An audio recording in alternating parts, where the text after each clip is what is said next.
You ask Tiger to calculate. This deals with finding the midpoint between 2 points. The midpoint between the 2 points is 65.5, 82.5. Let's solve it step by step. Plot the 2 points and calculate the midpoint using the formula.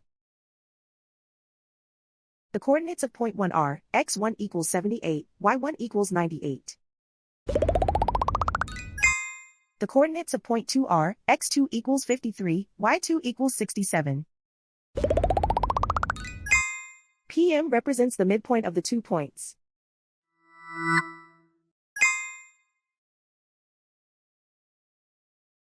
Use the x values in the midpoint formula to find the midpoints x. x1 equals 78. x2 equals 53.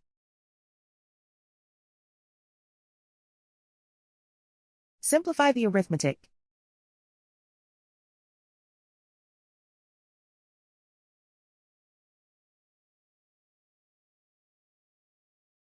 Use the y values in the midpoint formula to find the midpoints y. y1 equals 98.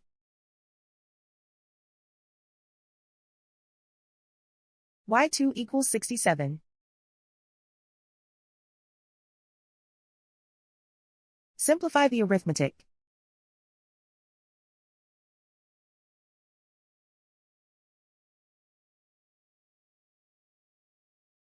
And so, the midpoint is 65.5, 82.5.